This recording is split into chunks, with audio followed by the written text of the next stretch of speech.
Meru. I'm Dr. Heidi Miller. I come from the United States of America with a team of surgeons and an anesthetist with Hernia International. Hernia International is an organization out of the UK that sends teams to do hernia camps around the world. And so we are excited to be here this week and next week to provide surgical care for hernias here at the Meru Teaching and Referral Hospital. So we're happy to see patients and do surgery.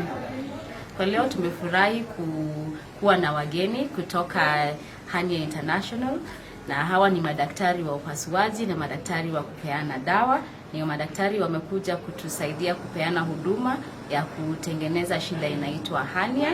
Hernia huwa ni shida inatokea kwa tumbo ama kwa misuli ziko kwa paja, na hiyo misuli inakuja inaachana, halafu inaleta uvimbe.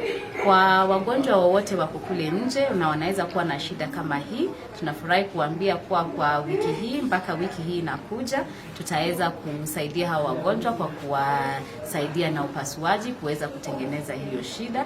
Kama unajua mtu ako na hiyo shida, anaweza kuja kwenye kliniki yetu hii wiki ijayo. Siku ya Tuesday tutakuwa tunawaona na tutaweza kuona kama wote wanaweza fanyiwa hii surgery. My name is Chovy Butua from the State Department of Foreign Affairs in the Ministry of Foreign and Diaspora Affairs. And first and foremost, let me point out that this is a long journey of collaboration between the State Department and Hernia International based in UK, who have been in Kiambu previously, and now for the first time they've come to Meru County.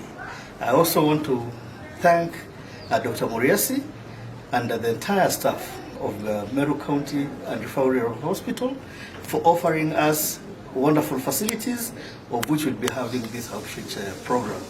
And once again, the community of Meru, we are calling upon you so that if you have anybody who's suffering from hernia, if you have anybody you've had suffering from hernia, we kindly call upon you to produce those patients. They come for screening and they'll get the expertise from Hernia International and of course the facilities from Meru Referral Hospital.